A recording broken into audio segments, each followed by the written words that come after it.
Hello students, so in this lecture we'll continue with the transgenic animals. ठीक है? So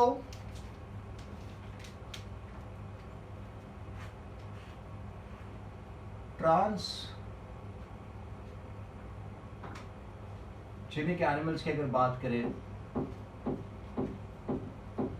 तो पहली चीज जो आप करते हो that is selection of the desirable gene जिनको आप एनिमल की बॉडी में डालते हो. Desirable selection of desirable gene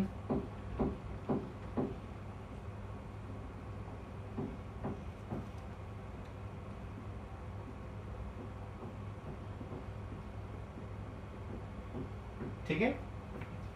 then the desirable gene को आइसोलेट किया जाएगा.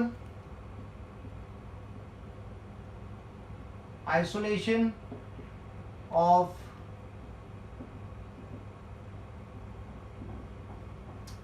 Desirable gene. और थर्ड स्टेप में क्या आएगा? That desirable gene is inserted into a vector. Desirable gene is inserted into a vector. ठीक है, मतलब वेक्टर क्या हो गया? वेक्टर बन गया ट्रांसफॉर्मेंट वेक्टर. ठीक है. और फोर्थ स्टेप में क्या लिखेंगे? फॉर्मेशन ऑफ ट्रांसफॉर्मेंट या ट्रांसफॉर्म्ड या फिर recombinant vector. Selection of desirable gene पहला स्टेप होगा. सिलेक्शन ऑफ डिजायरेबल जीन, फिर isolation of desirable gene, then desirable gene is inserted into the vector. और वेक्टर किस में कन्वर्ट हो जाएगा? ट्रांसफॉर्मेंट या फिर रिकॉम्बिनेंट वेक्टर में कन्वर्ट हो जाएगा. So this are the steps to make a transgenic animal. अब ये जो आपने रिकॉम्बिनेंट वेक्टर बनाया है या फिर ट्रांसफॉर्मेंट वेक्टर बनाया है, इस ट्रांसफॉर्मेंट वेक्टर को या फिर रिकॉम्बिनेंट वेक्टर को आप 3 सेल्स में, एनिमल के अलग अलग कैटेगरीज ऑफ सेल की अगर मैं बात करूं तो you can place it in the germ cells. आप जर्म सेल्स में प्लेस कर सकते हो या फिर आप प्लेस कर सकते हो स्टेम सेल्स में. कहां पे? स्टेम सेल्स में प्लेस कर सकते हो या फिर आप इस रिकॉम्बिनेंट वेक्टर को प्लेस कर सकते हो इन the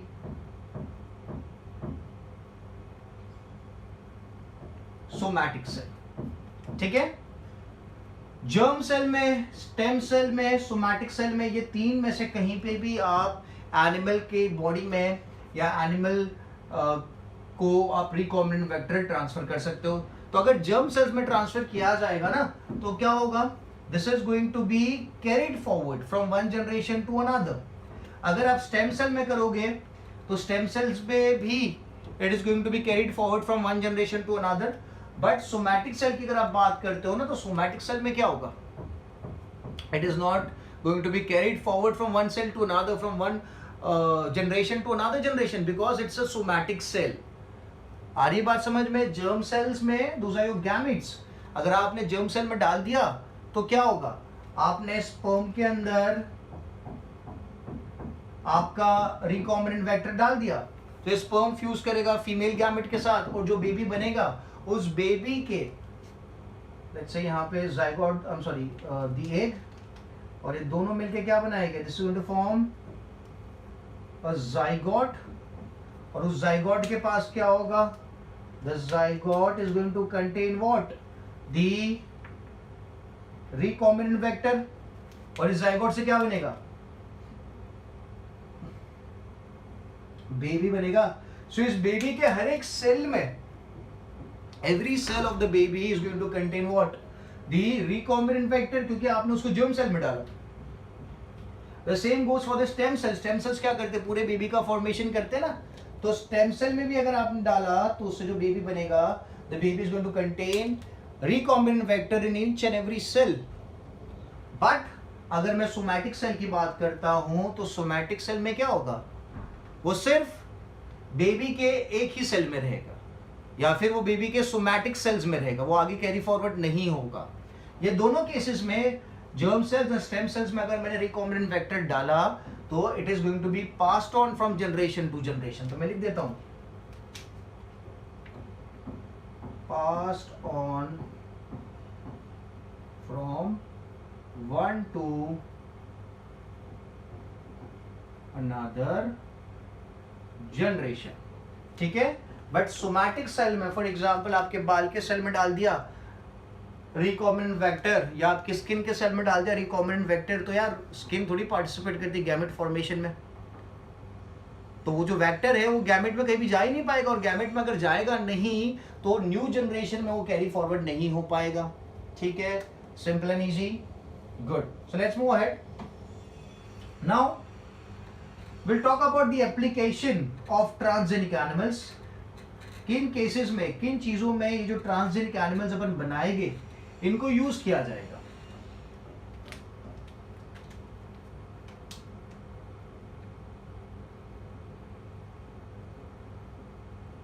application of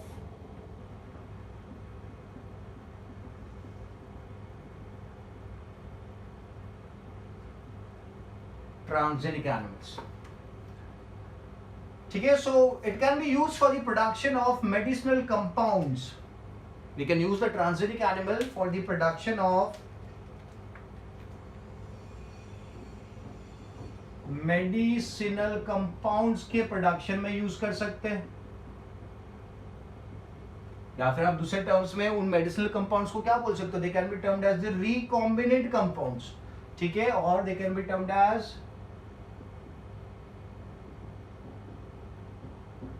recombinant products। so a medicinal compound or a recombinant product can be formed with the help of a transgenic animal।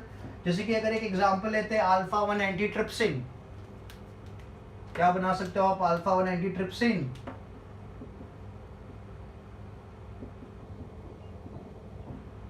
Trypsin का फॉर्मेशन कर सकते हैं which is going to be useful for the treatment of emphysema।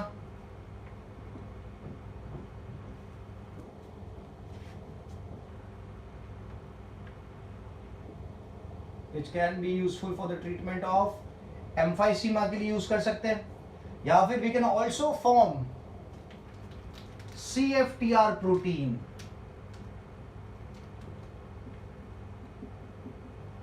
we can also form CFTR protein, ठीक है। CFTR protein का full form लिखे तो that is cystic fibrosis transmembrane regulator protein. cystic fibrosis transmembrane regulator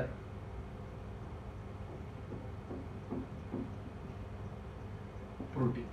so this can be used for the treatment of cystic fibrosis।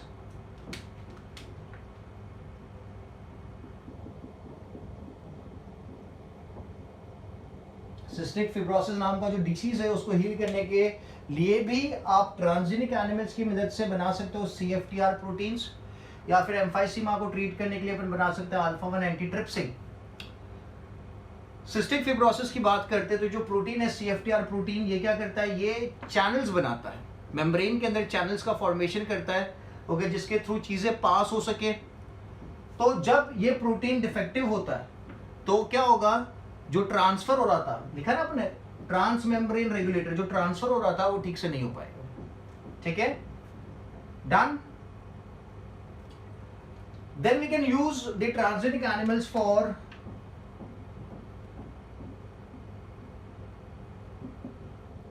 Vaccine safety, ठीक है। For example अगर आपने कोई वैक्सीन बना लिया, कोरोना का वैक्सीन बना लिया आपने, ठीक है, तो उस वैक्सीन को अगर आप डायरेक्टली ह्यूमन में इंट्रोड्यूस करोगे तो मे बी ह्यूमन बॉडी के ऊपर उसके साइड इफेक्ट आ सकते हैं या कोई मेजर इशू हो सकता है। तो before giving it to a human being the vaccine is going to be given to an animal, और ट्रांसजेनिक एनिमल। ट्रांसजेनिक क्यों? क्योंकि उस एनिमल के पास अपने तरीके के जीन्स होंगे, अपने तरीके के प्रोटीन्स बन रहे होंगे उसके पास। तो जब आप इस वैक्सीन को उस ट्रांसजेनिक एनिमल में डालोगे तो अगर कोई साइड इफेक्ट होता है या कोई भी रिएक्शन होता है तो आप पता लगा लोगे। तो without causing any harm to the human, आपको पता लग जाएगा कि यार ये वैक्सीन का ह्यूमन बॉडी के ऊपर क्या इफेक्ट होने वाला है। ठीक है, तो we can use the transgenic animals for vaccine safety. फिर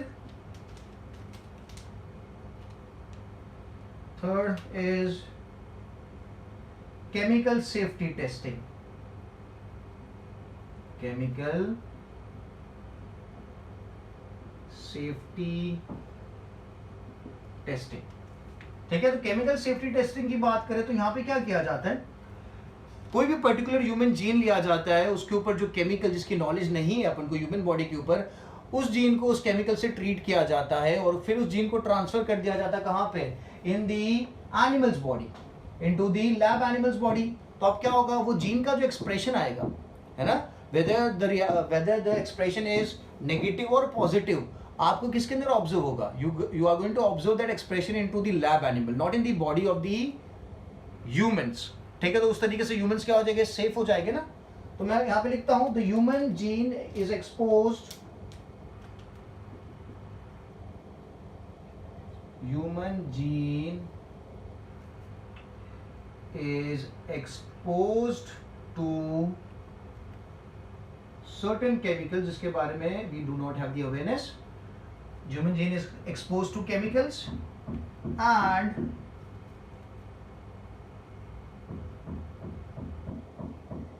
transferred to lab animals to study the effect of chemicals. ठीक है, सो केमिकल सेफ्टी टेस्टिंग के लिए भी आप ट्रांसजेनिक एनिमल्स को यूज कर सकते हो। क्या किया जाएगा, the human gene is expose to chemicals and transfer to the lab animals to study the effect of chemicals. ठीक है, सो 3 मैंने बातें करी, आगे देखते हैं।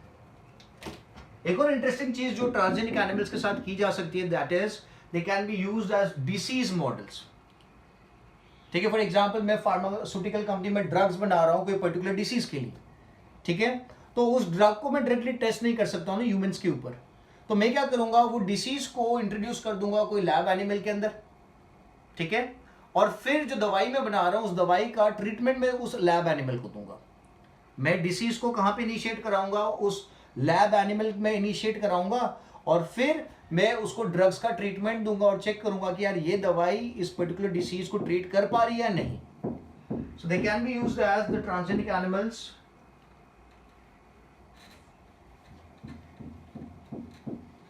disease models,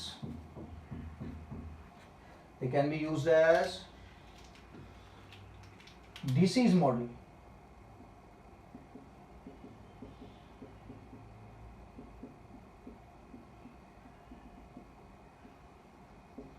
ठीक है, सो डिसीज मॉडल्स में human disease, human disease are developed in lab animals and studied। ठीक है, ह्यूमन डिसीज को आप लैब एनिमल में डेवलप कर सकते हो और फिर उस डिसीज को स्टडी कर सकते हो, या फिर उसके ट्रीटमेंट के लिए जो भी ड्रग्स है उसको आप स्टडी कर सकते हो कि किस तरीके से काम करेंगे। सो डिसीज मॉडल्स में आप ट्रांसजेनिक एनिमल्स को यूज कर सकते हो। फिर एक सिंपल सा बात है, we can also use them for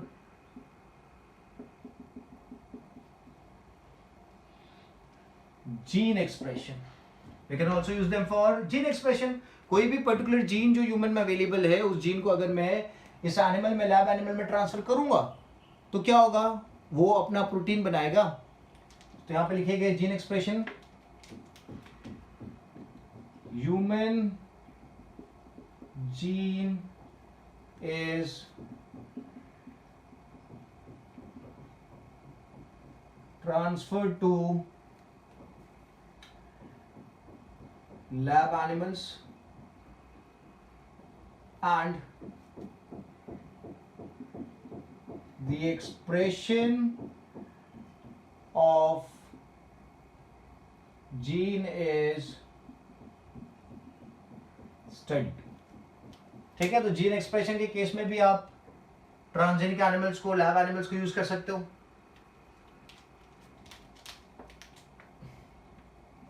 Since it's very interesting, we can use the lab animals for growing the spare parts, human spare parts. जैसे कि जो जनरली यूज किया जाता है जिस एनिमल को for the growing human spare parts, that is a pig. ठीक है, तो मैं लिखूंगा a transgenic pig can be developed. Transgenic pig can be developed.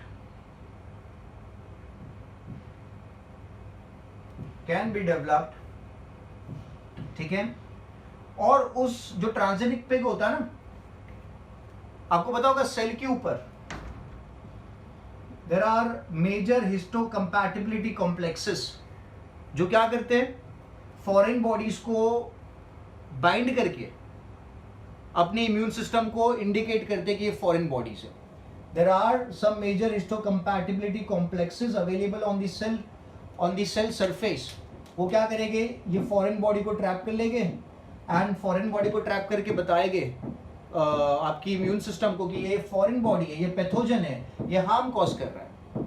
ठीक है, तो ट्रांसजेनिक पिग की अगर बात करते हैं तो उसके केस में क्या होता है कि जो MHC साइट होती है उसके सेल के ऊपर उसको मास्क कर दिया जाता है. ठीक है, तो यहां पे मैं लिखूंगा the major histocompatibility sites, major histocompatibility sites are masked.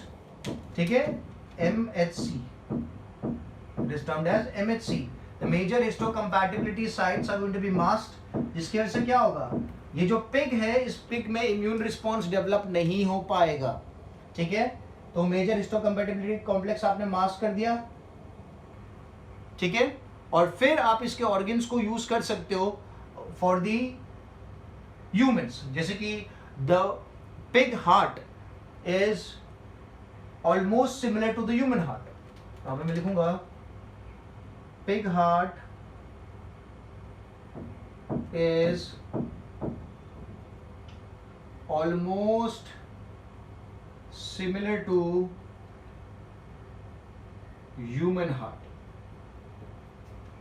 ठीक है, तो स्पेयर पार्ट्स ग्रो करने के लिए या स्पेयर पार्ट्स पिग में से आप निकाल सकते हो, ट्रांसजेनिक पिग में से, जिसका MHC साइट जो मेजर हिस्टोकम्पैटिबिलिटी कॉम्प्लेक्स होता है सेल के ऊपर की तरफ, सेल की सरफेस के ऊपर, जो क्या करता है, इम्यून रिस्पॉन्स को एक्टिवेट करता है, उसे आपने क्या कर दिया, आपने उसे मास्क कर दिया. It is covered, so it is not going to function. ठीक है, तो उस केस में आप उसके ऑर्गन्स निकाल सकते हो और आप ह्यूमंस को डोनेट कर सकते हो. ठीक है, then they can be used for food enhancement. Food value enhancement में आप यूज कर सकते हो. Food value enhancement. ठीक है, सो यहां पे क्या किया जाएगा, यहां पे जो एनिमल है उसमें ग्रोथ हार्मोन्स दिए जाएंगे so that the growth of the animal increases. Okay, certain jeans डाले जाएंगे जिसकी वजह से उसका जो मीट का फ्लेवर है उसको भी आप ज्यादा एनहांस कर सकते हो. तो मैं लिखूंगा food value enhancement, that is growth is rapid. ठीक है,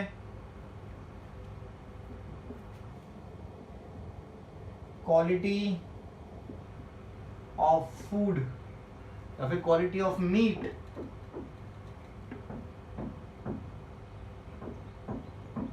इज इम्प्रूव्ड, या फिर क्वालिटी एंड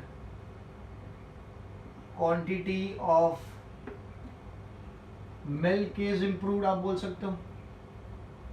मिल्क को काफी ज्यादा यूज किया जाता है, तो उस केस में आप ट्रांसजेनिक एनिमल्स में by inserting a particular gene we can improve the quality as well as quantity of the milk. ठीक है, done. So this were the applications of transgenic animals. अभी तक जो मैंने बात करी वो क्या है? They are the applications of transgenic animals.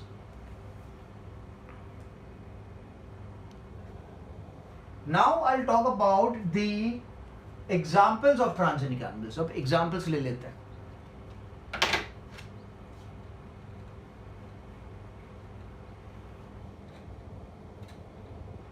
Examples of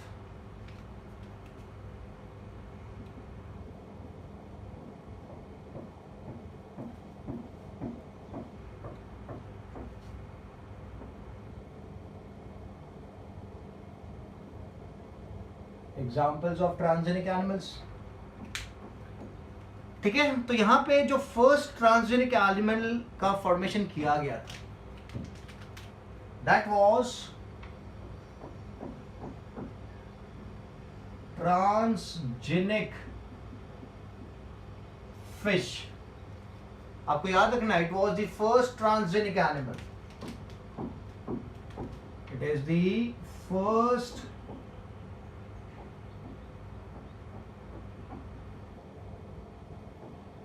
transgenic animal developed.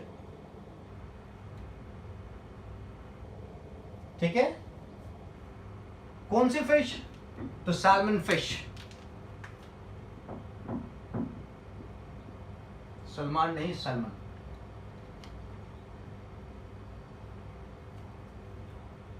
ठीक है, नाउ किस तरीके से बनाया इस फिश को? So it had the modified sperm having extra copy of growth hormone gene. Growth hormone होगा तो फिश क्या होगी? काफी बड़ी हो जाएगी। So इस फिश को बनाने के लिए modified sperm with extra copy of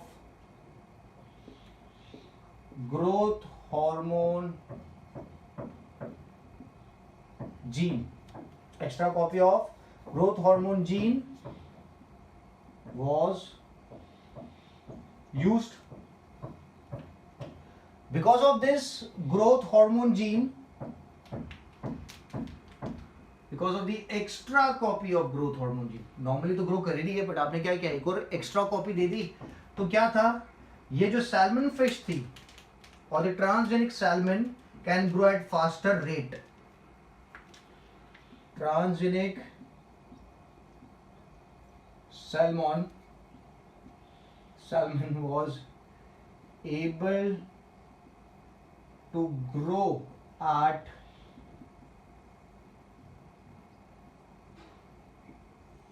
faster rate. Was able to grow at a faster rate. ठीक है, and it is the first transgenic animal to be developed. ये आपको याद रखना है, first transgenic animal developed for enhancement of food. यहां पे लिख देता हूं, फर्स्ट ट्रांसजेनिक एनिमल, यूज भी आपको याद रखना पड़ेगा, animal developed for enhancement of food।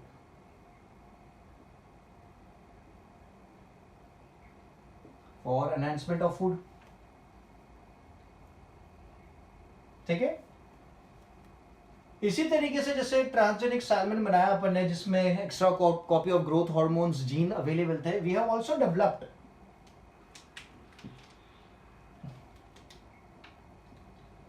Virus resistant fish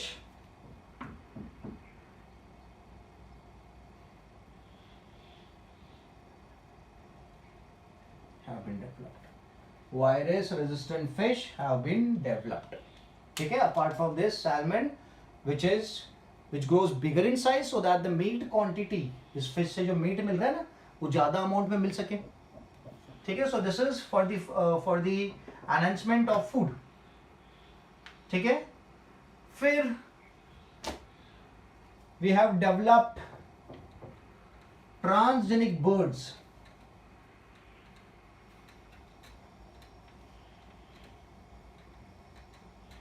We have developed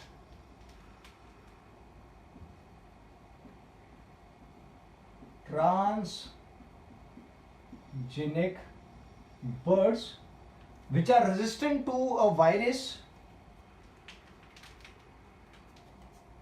which are resistant to ALV, that is avian leukosis virus. Avian leukosis virus.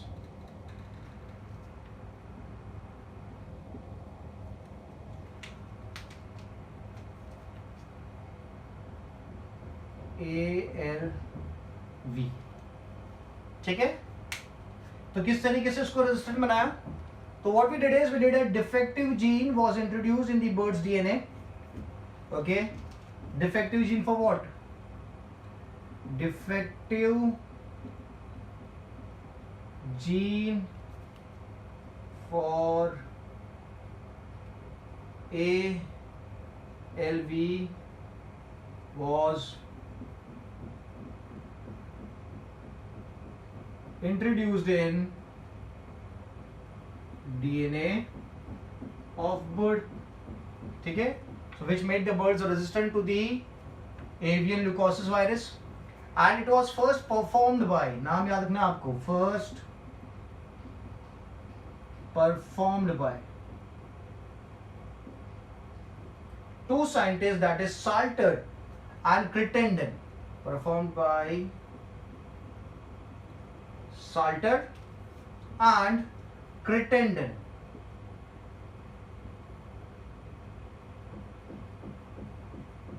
Salter and Crittenden. ठीक है, नाम याद रखने पड़ेंगे आपको. Done. So transgenic birds resistant to the avian leukosis virus. Defective gene for ALV was introduced in the DNA of a bird. First performed by Salter and Crittenden. ठीक है, so now transgenic mouse.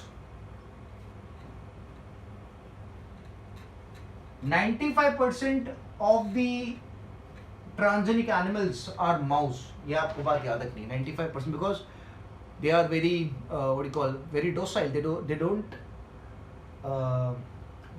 bite or they don't harm the person carrying an experiment. So majority, and they're very they can be taken care of in a very simple way, and they do not occupy much of the space. So that is one of the reason transgenic mouse are used.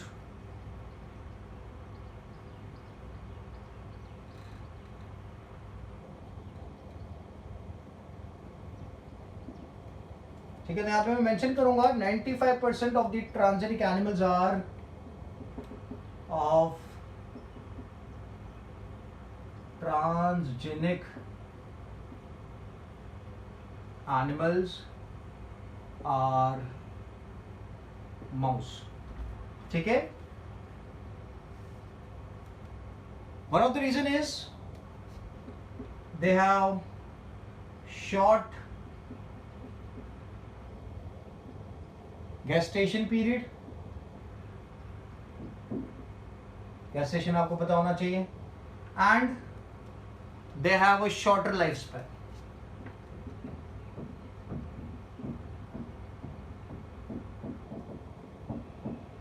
ठीक है, so they have a short gestation period and they have a shorter lifespan. ठीक है, and they can be used as a, जैसे मैंने अभी बताया था, they can be used as a disease model,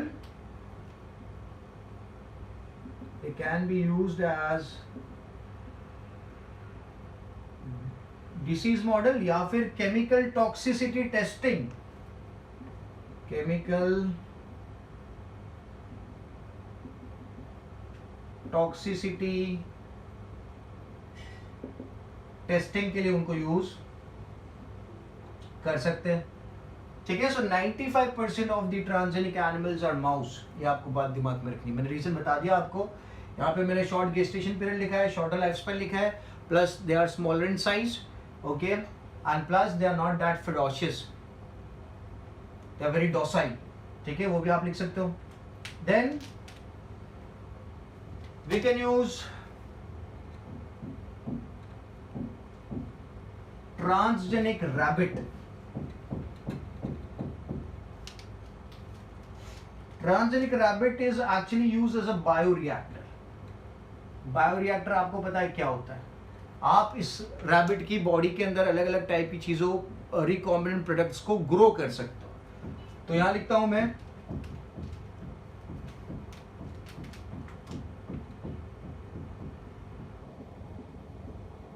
used as bioreactor for growing recombinant products. तो मैं लिखूंगा used as bioreactor for molecular farming, for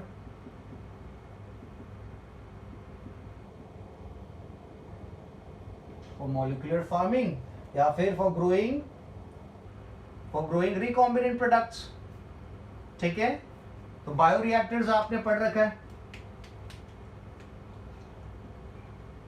इनके जो रिकॉम्बिनेंट प्रोडक्ट्स जो बना सकते हैं अपन रैबिट के through by using rabbit as a bioreactor, so that is alpha 1 antitrypsin. ठीक है, ये बना सकते हैं। दूसरी चीज अपन जो बना सकते हैं that is tissue plasminogen activator, tissue plasminogen activator. ठीक है, these are the products that can be formed with the help of rabbit, using rabbit as a bioreactor। rabbit को as a bioreactor यूज करके आप उससे alpha 1 antitrypsin बनवा सकते हो, tissue plasminogen activator बना सकते हो। ठीक है, then another example is a transgenic ship।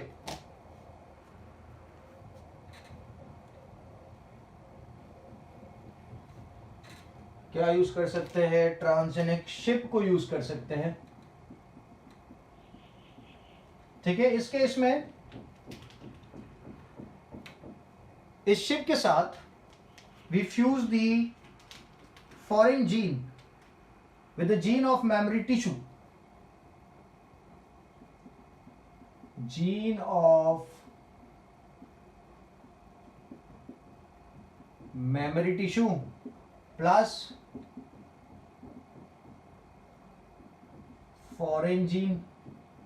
ठीक है, तो जो जीन ऑफ मेमोरी टिश्यू है, यहां पे मैं अगर स्पेसिफिक लिखूं that is beta lactalbumin gene.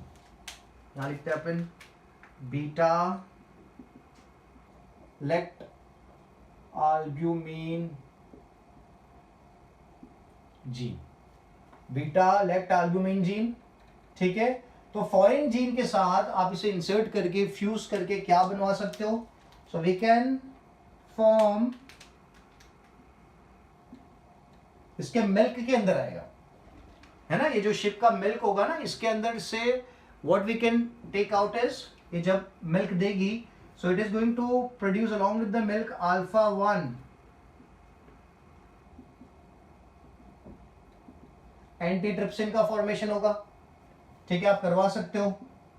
फिर ब्लड क्लॉटिंग फैक्टर्स,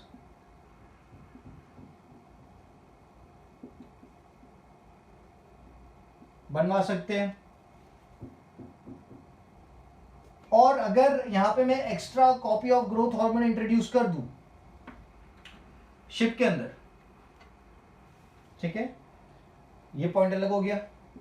मैं यहां लिखूंगा extra copy of growth hormone is introduce would lead to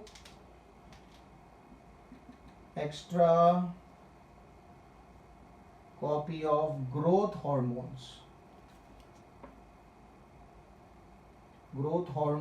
gene if introduced will lead to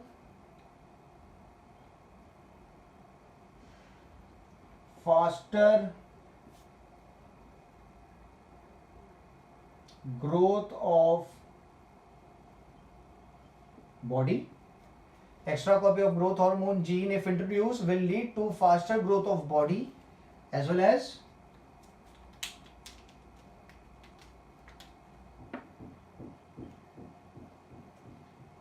bigger size,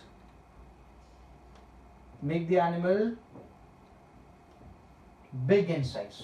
ठीक है, सो अगर एनिमल की साइज बढ़ जाएगी तो जो मीट मिल रहा है उस मीट का प्रोपोर्शन बढ़ जाएगा. ठीक है, तो यहाँ पे आप ट्रांसजेनिक शिप से क्या करवा सकते हो, उसके मिल्क के अंदर अल्फा 1 एंटीट्रिप्सिन का फॉर्मेशन करवा सकते हो, ब्लड क्लॉटिंग फैक्टर्स का फॉर्मेशन करवा सकते हो, या फिर आप शिप के अंदर एक्स्ट्रा ग्रोथ हार्मोन जीन डाल के उस शिप की साइज, उस शिप का जो ग्रोथ रेट है वो बढ़ा सकते हो. ठीक है, so that it can be consumed for meet.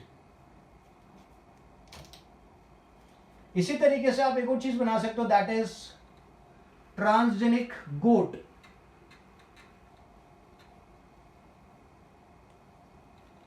Transgenic goat में एक इंटरेस्टिंग चीज ये है,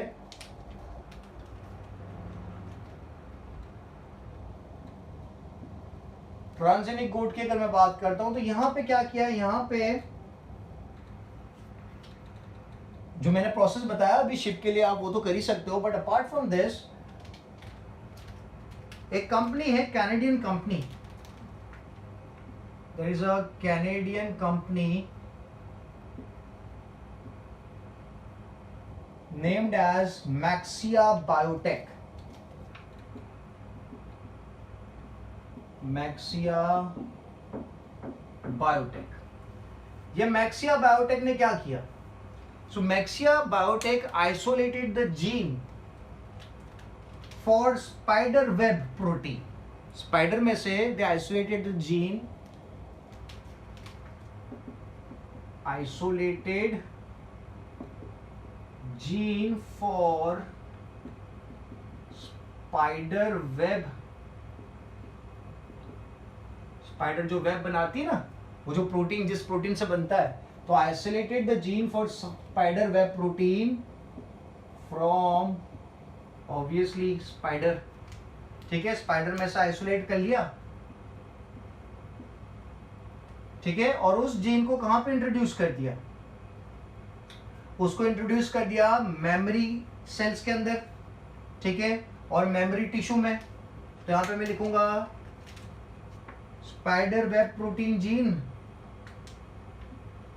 spider web protein gene plus memory tissue gene.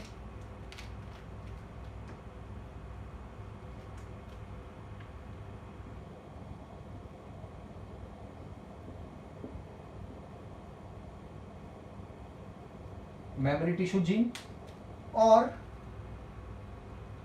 ये दोनों ने जब अपना एक्सप्रेशन दिखाया तो जो मिल्क आया, इस मिल्क के अंदर क्या होगा, इसमें होगा स्पाइडर वेब प्रोटीन. तो मैं लिखूंगा milk contains spider web protein. ठीक है, जो वेब बनाता था स्पाइडर, उस वेब में जो प्रोटीन यूज होता था, अब वो प्रोटीन आपको कहां पे मिल रहा है, मिल्क में. ठीक है, ट्रांसजेनिक गोट के मिल्क के अंदर आपको क्या मिल रहा है, स्पाइडर वेब प्रोटीन मिल रहा है, क्योंकि आपने स्पाइडर वेब प्रोटीन वाला जो जीन था वो मेमोरी टिश्यू में इंट्रोड्यूस कर दिया.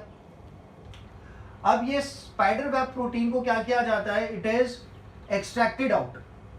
ठीक है,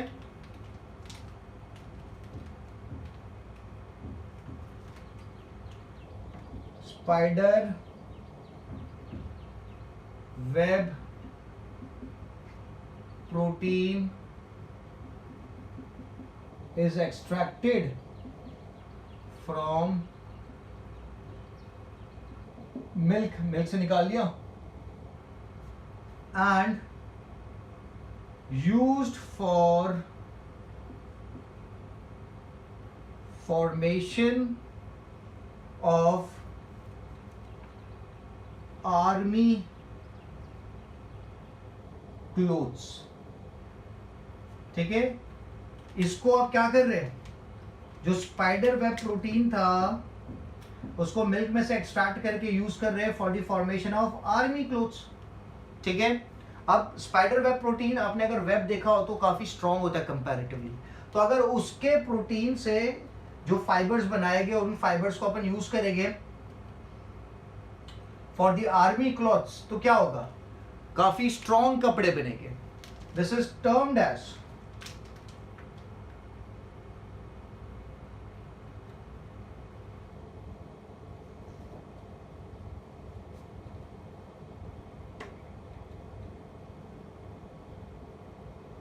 जो कपड़े बनते हैं जो आर्मी के लिए बनाए जाते हैं that is known as biosteel.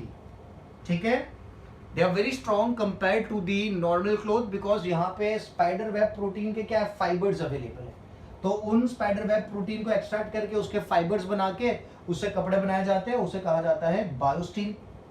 ठीक है, done. Maxia Biotech, which is a Canadian company. Then there is transgenic cow. In the year 1997, scientists developed a transgenic cow known as Rosie.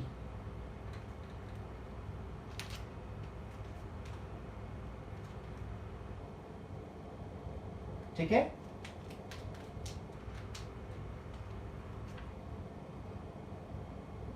in year 1997, transgenic cow Rosie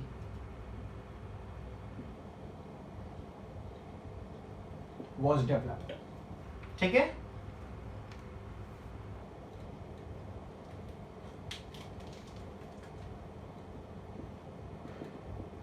ठीक है, रोजी was developed. अब normally जैसे मैं हमेशा बोलता हूं जो गाय का दूध होता है, the cow of the milk is not suitable for the humans. ठीक है, तो साइंटिस्ट लोगों ने क्या किया, इस रोजी के अंदर they inserted the gene for alpha lactalbumin. They inserted the gene for alpha lactalbumin which is very important for the humans. Alpha lactalbumin नाम का जो प्रोटीन है, जो अल्फा लेक्ट एल्ब्यूमिन जीन से बनेगा, वो human growth के लिए बहुत इंपॉर्टेंट है. तो अपन ने क्या कर दिया, रोजी के अंदर we inserted the gene for alpha lactalbumin. यहां लिखते हैं रोजी consisted of alpha lactalbumin gene. ठीक है, तो अब क्या हुआ, ये जो अल्फा लेक्ट एल्ब्यूमिन जीन है that is very important for the humans. तो the milk of Rosie contained milk of Rosie contained 2.4 gram per litre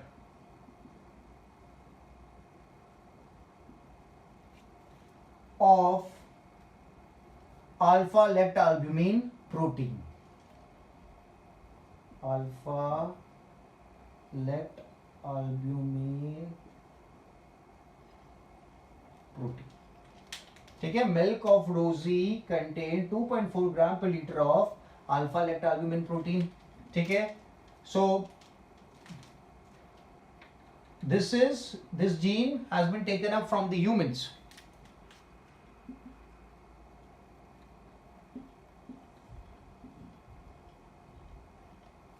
ठीक है, ह्यूमन से डाल दिया इसके अंदर. तो अभी जो गाय का दूध है ओके, ट्रांसजेनिक काउ जो रूसी बनाई अपने, उसका जो दूध है उसके अंदर वो प्रोटीन मिल रहा है जो ह्यूमन मिल्क में मिलता था, ठीक है, दैट इज अल्फा लैक्टोअल्बुमिन नाम का protein, and that is also in higher quantities, so that is the transgenic cow रोजी।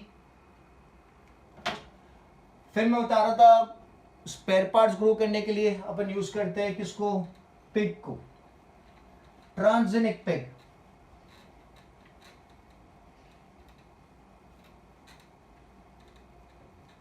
ठीक है, तो ट्रांसजेनिक पिग, तो they are as the suitable organ spare source, they work as suitable organ spare source and they are used as meat, they are known as the meat factory, ठीक है।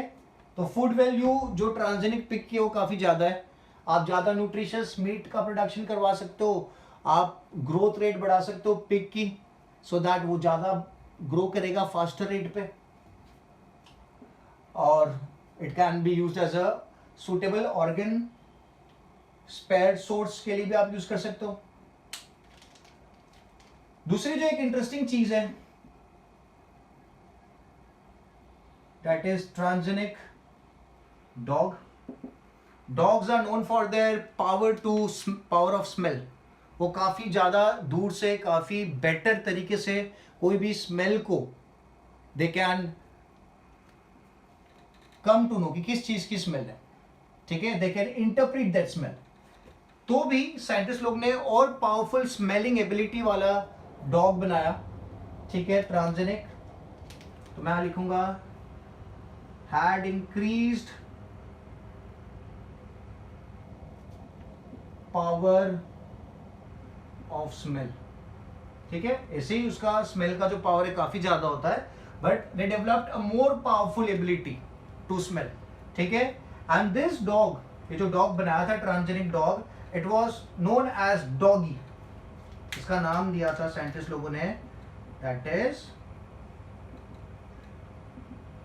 Doggy, ठीक है, which was used, इसने काफी participate किया था एक जो आपको पता वर्ल्ड ट्रेड सेंटर में विक्टिम्स को ढूंढने के लिए, वर्ल्ड ट्रेड सेंटर का ब्लास्ट आपको पता होगा, so doggy was used to locate victims, was used to locate victims during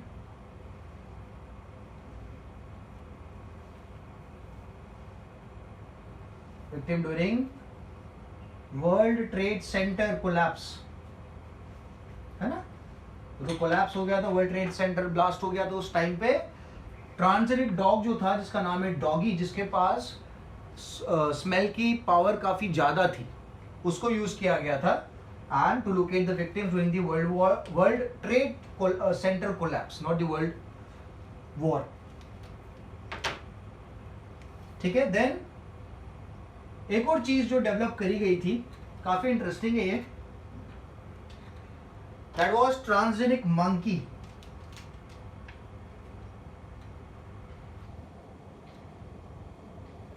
ठीक है, जिसका नाम अपन ने रखा था एंडी, क्या नाम था उसका, ANDI, ठीक है। अगर आप इसको उल्टा पढ़ो, so this stands for IDNA, इसको अगर आप उल्टा पढ़ो तो it stands for IDNA, that is insert DNA। सो जो ट्रांसजेनिक मंकी बनाया गया था उसका नाम क्या है, एंडी नाम है, ओके, जिसको आप उल्टा पढ़ोगे तो दैट इज इंसर्ट DNA। और यहां पे क्या यूज किया गया था, there was a gene isolated from the jellyfish, और ये जो जीन था ना, this is for a fluorescent protein, जब इस प्रोटीन के ऊपर लाइट आती है ना तो ये प्रोटीन ग्लो करता है, फ्लोरोसेंट ग्रीन कलर का कलर देता है, जैसा आपने जेलीफिश में देखा होगा, जेलीफिश में कलर काफी लाइटिंग आपको देखने को मिलती है, काफी लाइट एमिट होती है, तो वो light, one of the light that is emitted in the jellyfish is due to the green fluorescent protein, ठीक है। तब सुनो, scientist isolated gene for green fluorescent protein from jellyfish. Scientist लोगों ने क्या किया? Isolated gene for green fluorescent protein from jellyfish, और फिर क्या किया? They inserted that gene, inserted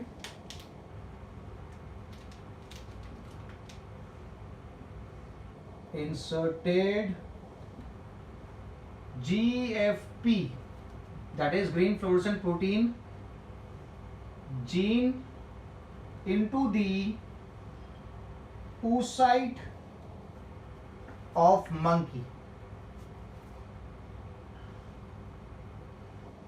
In the oocyte of monkey, and it was fertilized by oocyte was fertilized by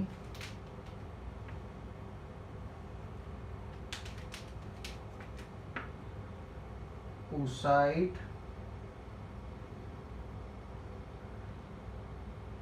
was fertilized by sperm through using ICSI, that is intracytoplasmic sperm injection. ठीक है, using ICSI, that is intracytoplasmic sperm injection. और result क्या हुआ? The result was the formation of Andy.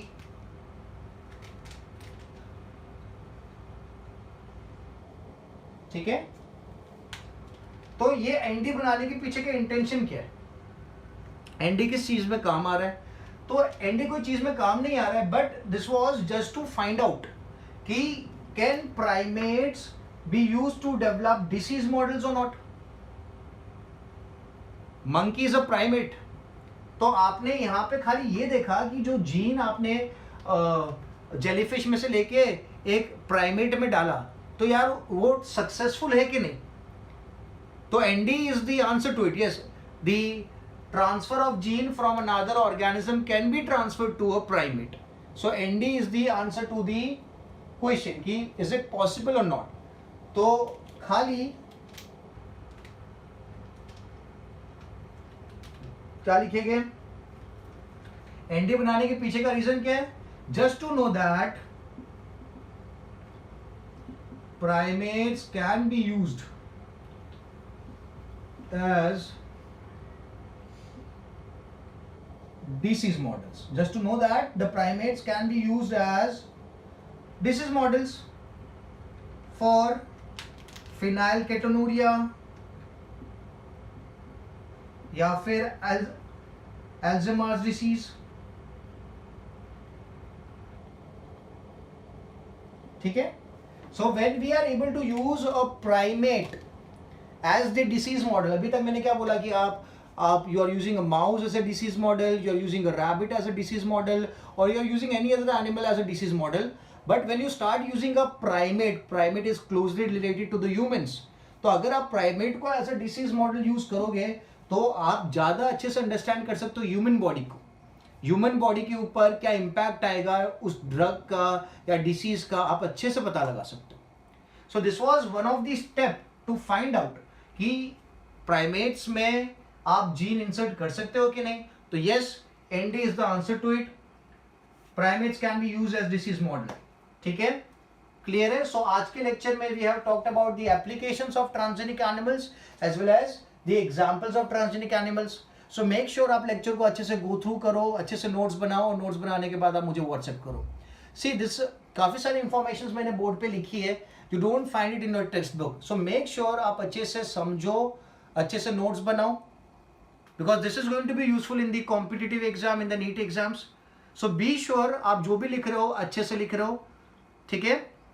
So I'll keep this much for the lecture. In the next lecture we'll move ahead and talk about the new details. Thank you so much.